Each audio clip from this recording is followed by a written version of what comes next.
Good evening, Rowan. It's the 21st of August 2016 and it's about 11 p.m. and obviously I'm making you my usual Sunday evening video to reassure you I haven't been seducing any priests over the weekend. But it'd be a bit boring if I just left it at that, wouldn't it? So I thought we could carry on with our little chat about your bizarre videos about Narnia, which, as I've said before, are books that were written by C.S. Lewis for children, for entertaining children, really. But for some mysterious reason, you seem to think it's going to be very beneficial to mature adults to be discussing children's literature, and that somehow this is going to help them on their Christian journey. So I haven't quite figured out that one yet. But I thought we could have a look at what you say in the video I'm talking about this evening. So you start off by saying, like a lot of people, I'm a great fan of Doctor Who. Now, the way that you say this at the beginning of the video, I feel highly sceptical that you are actually a fan of Doctor Who, so I think this is kind of a literary technique that you're using. So you say, like a lot of people, I'm a great fan of Doctor Who, fascinated by that image of the TARDIS, a little space which actually turns out to be a huge space inside. Well, I liked Doctor Who when I was a child, and I used to hide behind the settee when monsters came on and that kind of thing. And I was quite fascinated by the TARDIS at that age, how it could be bigger on the inside than on the outside. But now that I'm an adult, you see, I've realised that that's fiction and it's not real at all, and that nothing is ever bigger on the inside than the outside, that's physically impossible. So I'm not fascinated by the TARDIS now, whereas I might have been when I was about 7, I think. That was when I was watching Doctor Who. So you go on to say, and it's an image that's very close to the heart of how C.S. Lewis creates his world of Narnia. And then you go on to say, people can't believe that the wardrobe in the old house contains a whole world, or that it's the doorway into something much bigger and more untamable and more unexpected than you ever imagined. So the emphasis is yours there on believe and bigger. Well, the reason people can't believe that the wardrobe in the old house contains the whole world is because it doesn't, does it? Because it's not real. C.S. Lewis just made it up, and it's not real at all. So that's why people can't believe it. It's because it's not real. Anyway, you go on to say, and in the very last book, in the last series, The Last Battle, so much happens very significantly around an old stable. A stable which turns out to be another gateway into another world. And you emphasise gateway there, and I do say some more about gateways and portals later in this video, so I won't talk about it now. So then you say, and one of the characters says about this, of course in her own world there was once a stable that contained something bigger than the entire universe, the stable at Bethlehem. So you're talking about where Jesus was born now. So Jesus was God incarnate, God in flesh. So he wasn't bigger than the entire universe, was he? I mean, as a human being at that point, he was a small baby, so that he was pretty small. And since God isn't part of the material world, then God isn't bigger than the universe, because God doesn't occupy any space. It's just great, all the heresies you come out with. It's absolutely fantastic. It makes it very interesting, you know, the fact that you're such a heretic. So God isn't bigger than the universe. And in the last video, you talked about God being at the centre of the universe. Now, the thing is that God is eternal, and omnipresent, present everywhere. He doesn't take up any space. Like, because God is present everywhere, that doesn't mean there isn't any room for anything else. So, God may be present everywhere, but he's not bigger than the universe, because size doesn't apply to things that don't take up any space. So that's a heresy there. So try not to make that mistake again.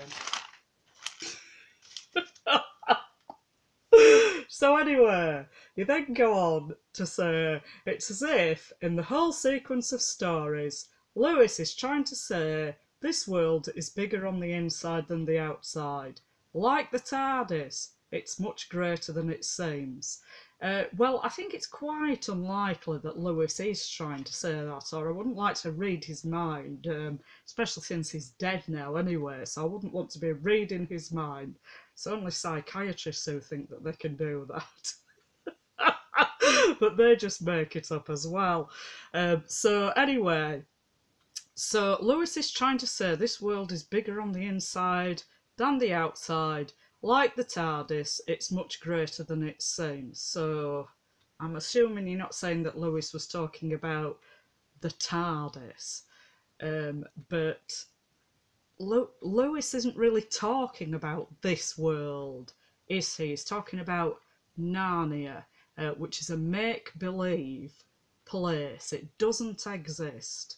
There are no Narnias behind any wardrobes. It's not real. So you then go on to say, and we are bigger than we seem. Bigger on the inside than the outside. Good grief. I don't even know what that's supposed to mean. Bigger on the inside than the outside. Well, I suppose you could say that there's more to people than they can express outwardly, because we're all limited in our human existence. We can't pursue all our interests and be everywhere at the same time and that kind of thing. So there is more to us than we can express. In our circumstances, which are necessarily restricted because we make one choice and that excludes other choices. So I suppose you could say that we're bigger than we're seen, that we're bigger than we've seen, but you don't give any clarification as to what you mean by this, so it just makes you sound a bit crazy, really. So then you say, we can grow into a newness of life, a depth and richness of excitement and experience. We can grow into a newness of life, a depth and richness of excitement and experience. And then you leave a pause and say, through faith. So that's an afterthought, really. You're not talking about faith, but you're having to pretend that you are because you were Archbishop of Canterbury and you are in fancy dress, so you have to pretend that you're a Christian. So you say things like that as kind of punctuation marks, as I've said before. So you've added through faith as an afterthought here, and it doesn't actually mean anything in the context of what you're saying. So we can grow into a newness of life, a depth and richness of excitement and experience.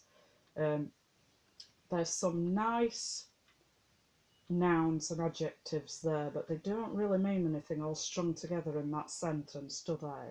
Talking about excitement here, you talk about exhilaration quite a lot as well. You say, like, reading the Nicene Creed is exhilarating. Excitement, it's not quite as bad as exhilarating, but you know, like walking up a big mountain is exhilarating, or running a marathon or something like that. You've not used exhilarating here, but you do use it in context like this normally, but you've substituted excitement here. So you go on about a depth and richness of excitement and experience through faith, which is an afterthought. If we're ready to break through, to go through the back of the wardrobe, to go through the stable door. Right, so you're talking here about entering another dimension, and I have mentioned later in the video interdimensional portals, given some explanation of that. So I'll just say here that there's nothing in Christian doctrine, in Christian symbolism, that has anybody going through doorways or portals or entering other dimensions or entering other worlds. This is not part of Christian doctrine. It's completely foreign to it. And in fact, it's something that you come across in the occult world, that some occultists, they try to, or they believe they can open portals, stargates, to other dimensions. And the purpose of this really is that beings from other dimensions, sometimes they think they're like aliens or something like that, non-terrestrial beings, and sometimes they think they're summoning demons and they're bringing them through these portals. And the idea is that then they can somehow control this entity, and the entity is going to help them with their intentions, their magic that they're performing. So this idea of going through doors, gateways and portals is something that comes from the occult world, from the Luciferian world, from Satanism. It's certainly not part of Christian doctrine, and in fact the opening of portals into other dimensions is positively discouraged, to put it mildly. So whatever you're saying here, it certainly isn't coming from any Christian teaching ever. There isn't any dispute about this at all. It's just not Christian.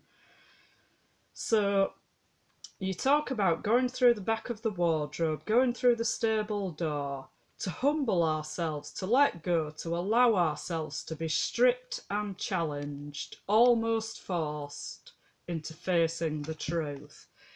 Well, I've told you before, I've explained before that when you say truth, you think that you only have to say something and that it automatically becomes true, and other people are bound in to accepting your version of reality because it's like you're a novelist and the whole rest of the world and everybody in it is part of your novel, and you decide how things are going to go and who people are and what they're going to do and that kind of thing.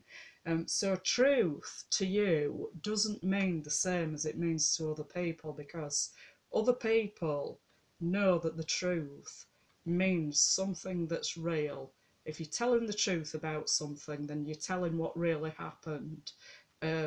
You're not saying how things are, how you want them to be, and then expecting everything else to fall in line with that, which is what you do, and that's what you call truth. And you see other people as deceitful if they don't fall in with your version of reality, and you see them as withholding. And as I've said before, your whole moral code is entirely self-referential.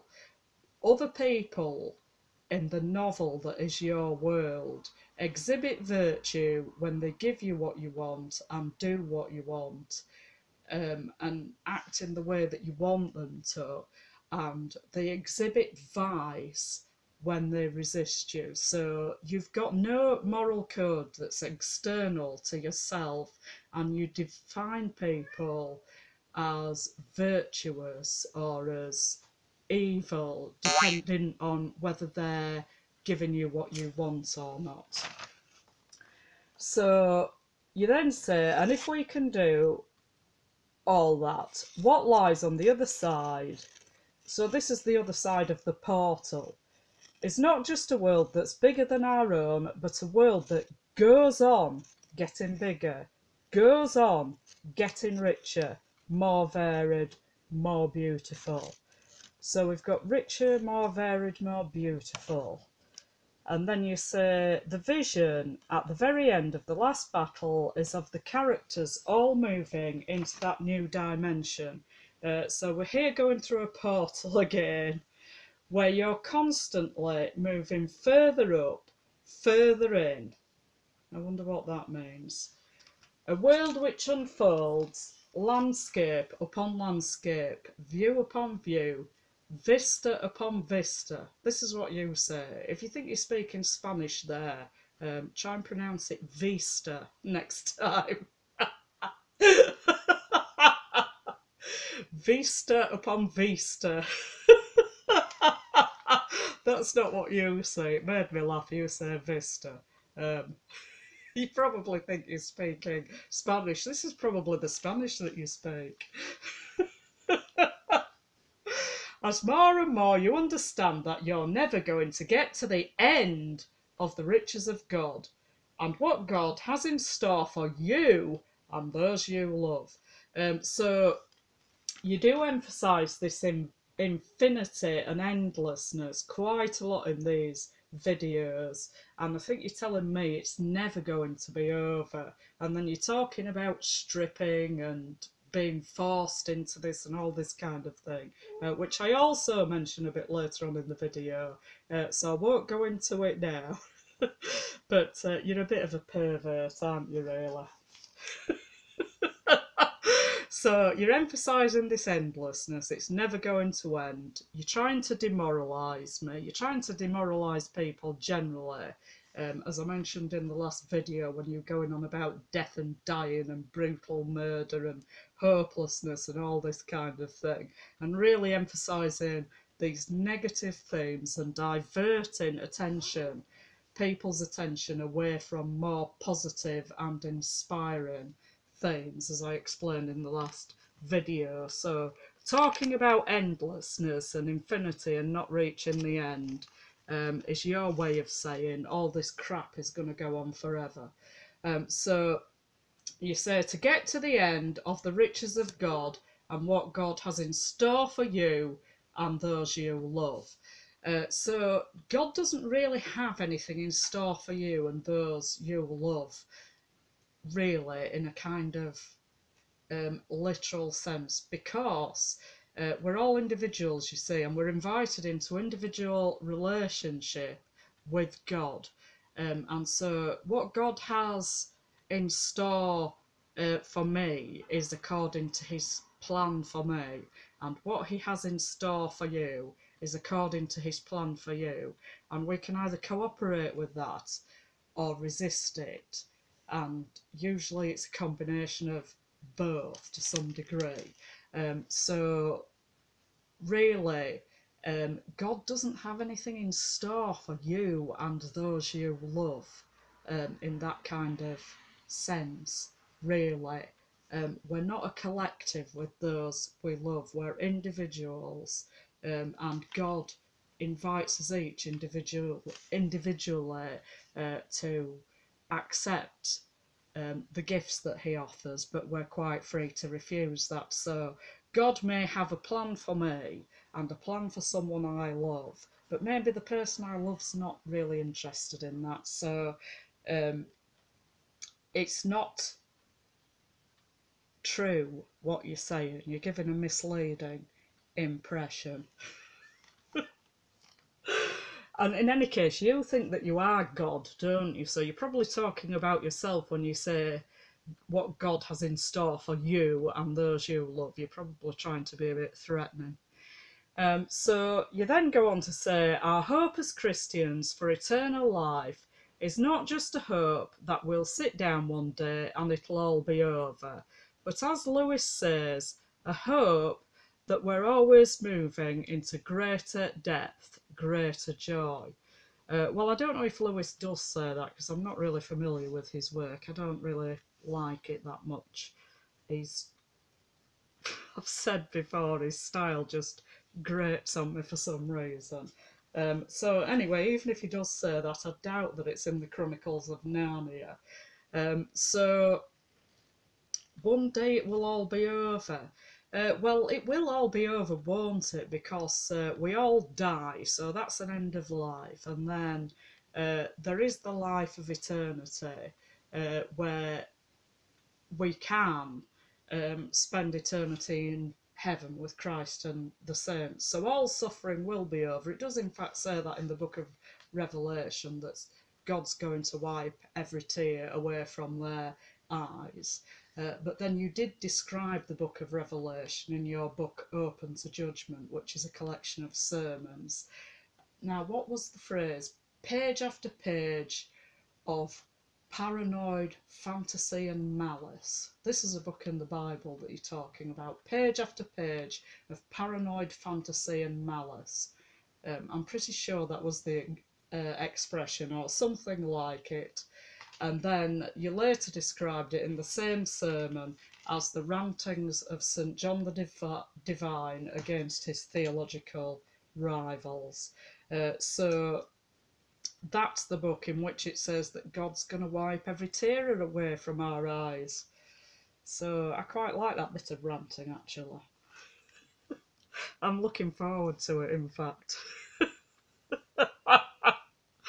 So our hope as Christians for eternal life is not just a hope that we'll sit down one day and it'll all be over. Well, it kind of is a hope of that, really, you know, that there's a lot of suffering in this life, but in heaven there won't be any suffering. And it was only through sin that death and suffering came into the world in the first place. So there won't be any of that in heaven, which is where God is. So we will sit down one day and it will all be over. Well, I mean, apart from people like you who decided to sell their soul to Satan, and you refuse to turn around from this path that you're on, you keep denying that you're on it and you keep pretending that you're a Christian. So that's not going to get you a step closer to God, is it? You're heading in the other direction. So you're talking about it's not a hope that it'll all be over, but as Lewis says, who knows if he does say, a hope that we're always moving into greater depth, greater joy. The world is bigger on the inside than the outside, and so are we. Well, that sounds quite fantastic, doesn't it? It's just such a pity it doesn't actually mean anything. So you then say, and the journey in towards our hearts. I wonder what that means. Into the truth that God holds for us in our inmost hearts. Well, it does say in the Psalms that the heart is deceitful above all things and desperately corrupt. I can't remember the exact reference, but it's definitely in a psalm.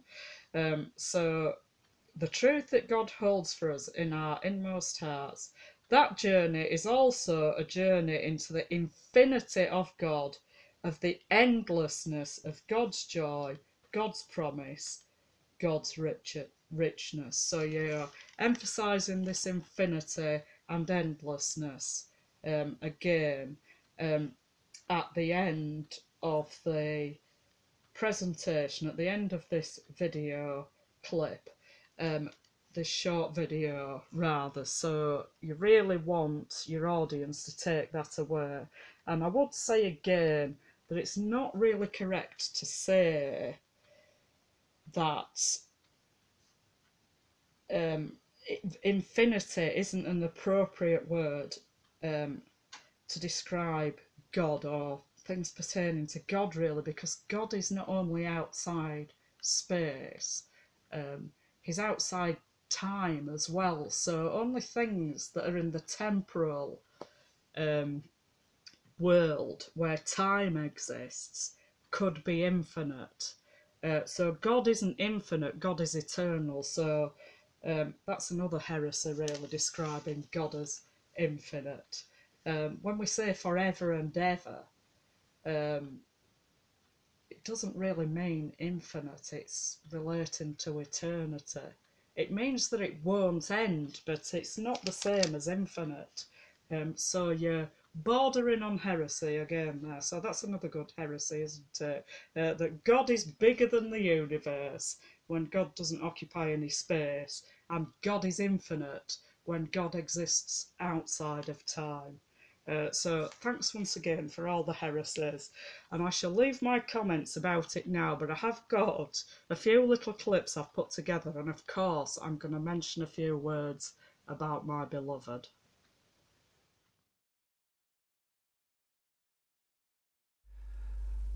Like a lot of people, I'm a great fan of Doctor Who, fascinated by that image of the TARDIS, a little space which actually turns out to be a huge space inside. And it's an image that's very close to the heart of how C.S. Lewis creates his world of Narnia. People can't believe that the wardrobe in the old house contains a whole world, or that it's the doorway into something much bigger and more untamable and unexpected than you ever imagined. And in the very last book in the series, The Last Battle, so much happens around, very significantly, an old stable. A stable which turns out to be another gateway into another world. And one of the characters says about this that, of course, in her own world, there was once a stable that contained something bigger than the entire universe. The stable at Bethlehem. It's as if in the whole sequence of stories, Lewis is trying to say, this world is bigger on the inside than the outside. Like the TARDIS, it's much greater than it seems. And we are bigger than we seem, bigger on the inside than the outside. We can grow into a newness of life, a depth and richness of excitement and experience through faith. If we're ready to break through, to go through the back of the wardrobe, to go through the stable door, to humble ourselves, to let go, to allow ourselves to be stripped and challenged and almost forced into facing the truth. And if we can do all that, what lies on the other side is not just a world that's bigger than our own, but a world that goes on getting bigger, goes on getting richer, more varied, more beautiful. The vision at the very end of The Last Battle is of the characters all moving into that new dimension where you're constantly moving, as he says, further up, further in, a world which unfolds, landscape upon landscape, view upon view, vista upon vista, as more and more you understand that you're never going to get to the end of the riches of God and what God has in store for you and those you love. Our hope as Christians for eternal life is not just a hope that we'll sit down one day and it'll all be over, but, as Lewis says, a hope that we're always moving into greater depth, greater joy. The world is bigger on the inside than the outside, and so are we. And the journey in towards our hearts, into the truth that God holds for us in our inmost hearts, that journey is also a journey into the infinity of God, the endlessness of God's joy, God's promise, God's richness.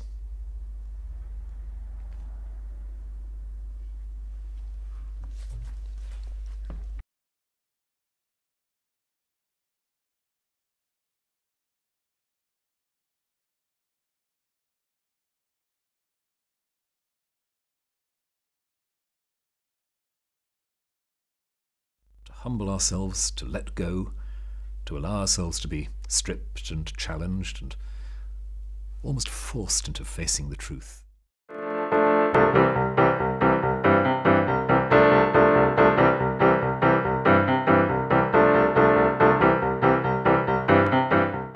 To humble ourselves, to let go, to allow ourselves to be stripped and challenged and almost forced into facing the truth.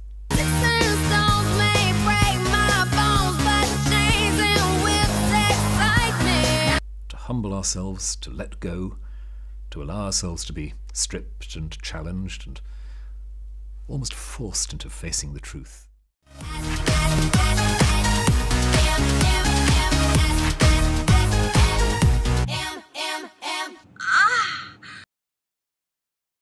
To humble ourselves, to let go, to allow ourselves to be stripped and challenged and almost forced into facing the truth.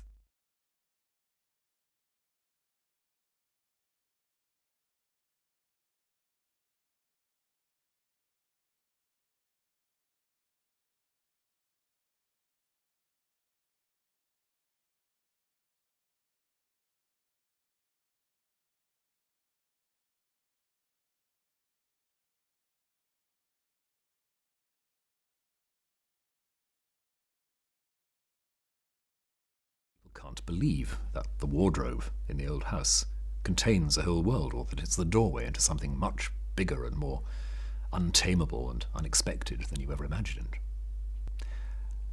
And in the very last book in the series, The Last Battle, so much happens around, very significantly, an old stable, a stable which turns out to be another gateway into another world. If we're ready to break through, to go through the back of the wardrobe, to go through the stable door, the vision at the very end of The Last Battle is of the characters all moving into that new dimension. So obviously I have seen him again this weekend, which is why I'm in such a cheery mode this evening, because I've seen quite a lot of him over the weekend and he's just so gorgeous. I just can't believe how gorgeous he is. And you won't believe it when you see the photo of him, and when I send you the photo of us with our arms round each other, gazing adoringly at each other, and you can just put that on the wall while you're waiting for the gold photo frame that I'll be able to send you after I've sued you, because I'll have so much money. So just think, every day it's a day closer to when you're in prison and I'm going to be with my beloved in infinity.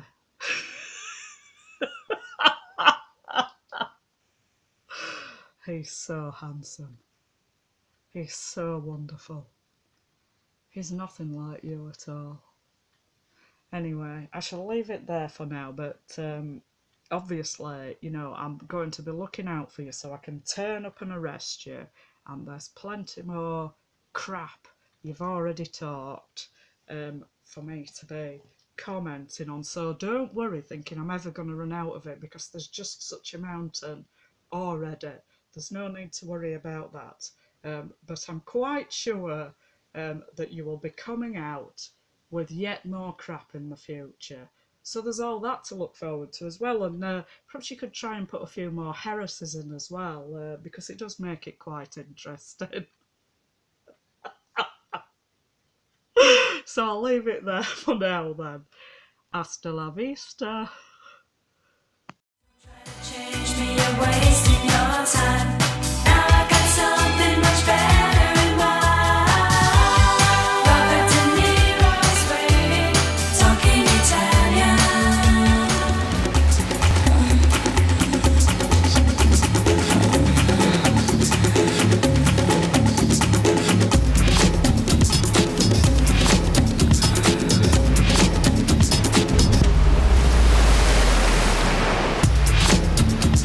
What you thinking? My heart is sinking too. It's no surprise. I've been watching you lately. I want to make it with you. Tell me a secret, sing me the song. Sing it to me in the silent dawn. But it's getting kind of late now. I wonder if you'll stay out, stay out. What care I for a goose feather bed? It's turned down so bravely, oh. Tonight I'll sleep by my lover's side, along with the raggle-taggle gypsies, oh.